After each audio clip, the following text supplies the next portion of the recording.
Gremo na 18. točko dnevnega reda, letni načrt varstva pred naravnimi in drugimi nesrečami za leto 2022. Uvodno obrazložitev podal Roman Zakšek, ki je svetovalec za področje zaščitnega reševanja. Predilo ga bo sodelovano službo seje. Roman, prosim. Hvala lepa. Letni načrt varstva pred naravnimi in drugimi nesrečami za leto 2022 je načrt razvoja občinskih sil zaščite in reševanja, kakor civilne zaščite, Gasilske zveze občine Brežice in v njenem sestavu 31 prostornih gasilskih društev in seveda tudi društev posebnega pomena v občinskem sistemu zaščite in reševanja.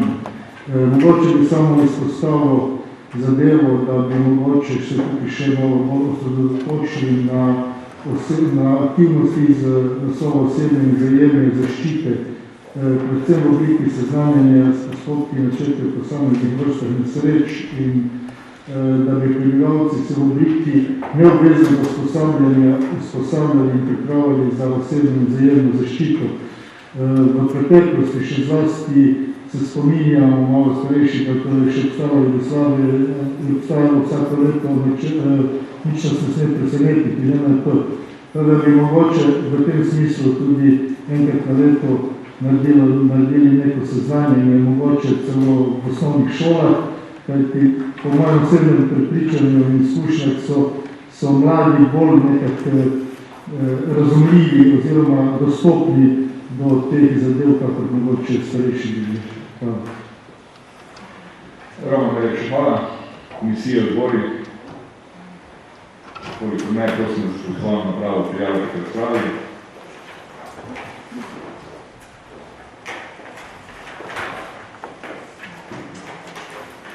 S tem z Martino Žilič zaključujem prijavo, tako da prosim, prosim za odjavo, ter prosim Sanja za besedo. Jaz bi vam pokomentiral, ravno v bistvu letni načrt, sicer se zelo strinjam z njim, da bi trebalo v praksi mogoče res aktivirati tudi vsaj šolarje v naši občini, ker tudi sam sem dosti prisoten v tem zaščiti in reševanju v naši občini širše Posavju. V bistvu mi se strokovno usposabljamo od evakuacije do raznih zadev, vezano na to področje. In moram reči, da vsi ti, ki smo peti nekako v to zaščito in reševanje, smo nekako že izobraženi, ali pa bom rekel, nekako natrenirani izvajati te, ko prije do točke, bom rekel, ali pa do nesreče, ko pa moramo to v praksi izvesti, se pa bojim, da ne lahko stane pravzaprav tega, ko nimamo v bistvu teh akcij speljani do konca, sploh bom rekel, za šolniki, pa za to, da imamo in bolnišnico, ko je neka koncentracija ljudi, starostnikov, dobrih upokojencev. Jaz mislim, da bi bom rekel, podpiram to idejo Romana in v načrtu to, da se tudi v praksi vsaj enkrat na nekaj let izvede tudi neka taka širša zadeva v smislu evakuacij občanov, pa sploh tam, ki je koncentracija ljudi večja. Stane najlepša hvala, Martina Žilič, prosim. Ja, lep pozdrav.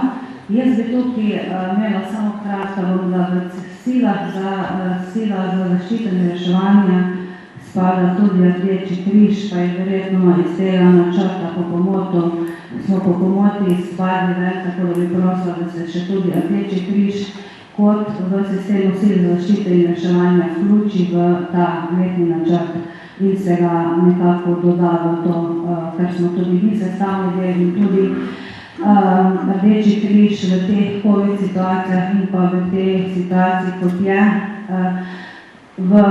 ko se znajde marsikatera družina že iz naše občine v hudih stiskah, smo na Rdečem križu zato, da pomagamo in pa pomagamo tudi v drugih okoliščinah, tako da prosim samo za dopolnitev tega, ostalo pa nimam pripomb. Martina, najlepša hvala. S tem zaključujem razpravo. Želi kdo podati obrazložitev glasu? Koliko ne, prosim za obrazložitev navzočnosti glasovalno napravo.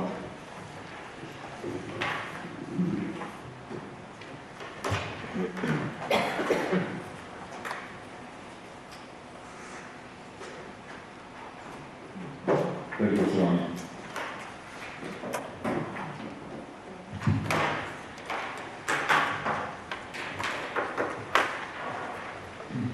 Soglasno sprejeto, Banda je za, tako da gremo na